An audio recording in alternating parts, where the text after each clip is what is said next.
Asalaamu calaykum, waa idin salaamay asxaabteyda dhammaantiin meel walbo aad joogtaan. Walaalahayga qaaliga soo dhawaada. Walaalihii hore iila joogay aad ayaa ugu mahadcelinayaa. Walaalaha cusub sidoo kale aad ayaan iigu mahadcelinayaa. Soo dhawaada. Maanta waxaan ii wadaa cilaan yar oo iska fashion ah oo iska fudud. Ana sida hore iga barataanba waxaan diyaar u ahay mar walbo inaan ina wadaago waxyaabaha fudud oo basiidka ah oo la saari karo adiga gurigaaga joogto aad dhacdhac ku siisan karto ma kastay. Marka waa kana ila daawada waana mahadsantiin. Waxaan iga mahadcelinayaa mar walba sidaa iigu xiran tahaan, sidaa ii dhiirigelisaan, sidaa iila socotaan ayaan iga mahadcelinayaa. aad ayay naqshadan u fududahay. maxay waa keeli doontaa insha Allah waadna saari kartaa. aad u fududahay ma adko. ani ma jecli inaa waxyaabaha naqshadaha adag oo culeys oo waaweyn inaan soo geliyo. waxaan soo geliyaa mar walbo naqshado fudud oo caleemo yaryar iska ah iyo labado wareeg, afarto xabo, saddexdo isku eg waxaas ma ka badiyay. marka taas waxaa ula dalnayahay inay fahantaan cilaanka. marka waayo wax walbo markii aad baratid shayga yar shayga weyn ma ku dhibaayo sababtoo ah waad samaynaysaa waa kiiray oo aad weynaysaa leewaaye. haddaa rabtid inaad weyn ka dhigtid kana waa weynaynaysaa dhowr naqshadka xabba ka dhigaysaa. haddii aad rabtid sidiisaa ku deysanaysaa markaste. caleentaan kala hadda samaynayo hadda ujeedeen meesha koraa ka bilaabay meesha rabtidaa ka bilaabi kartaa.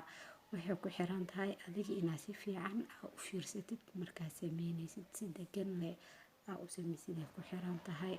marka asxaabteyda qaaliga ah soo dhawaada.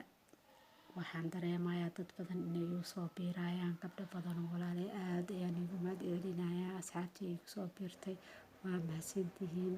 soo dhawaada asxaabta cusub idinkan waxaan leeyahay aad ayaad u mahadsantihiin.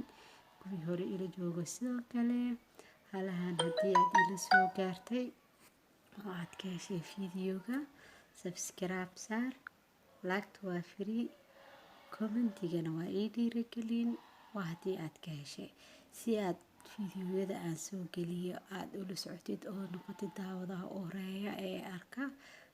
like-ta waa ii muhiim waana free waxayna iga caawinaysaa inay asxaab badan ay igu soo xirto.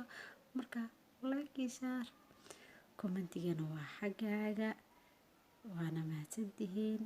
mardhow cashiradii cilaanka oo bilaag ahayne waan ku soo celin doonaa. waa gabdho badan waxaan ugu soo xiriiro abaayaal ah oo ayagana cashiro bilaab rabaan si darteed waa isku wadaaya. marna waxaan soo gelinayaa cashirka bilaawga ah, mar waxaan soo gelinayaa cashir dhexdhexaad ah, marba cashir nooc ayaan soo geli doonaa insha Allah waana ka heli doontaan hadduu ilaahay idmo. waxaan rajeynayaa inaad la wadaagi doontaan gabdhaha kale oo walaalihiin ah intii aad jeceshahay insha Allah. hore u sii qaado facebookkaaga share ku dheh. waa kaasahay adaa ugu talagalay fiidiyowgan. waa mahadsan tahay walaalihii qaaliga halaan haddaa ila soo gaartay aad ayaan kuugu mahadcelinayaa. shukran asxaabteyda qaaliga ah adikaa waxaan ku ahay waana mahadsantihiin dhammaantiin. sidaan ayaan iga tagayaa sidaas iyo nabadgelyo. asalaamu calaykum bye asxaabe.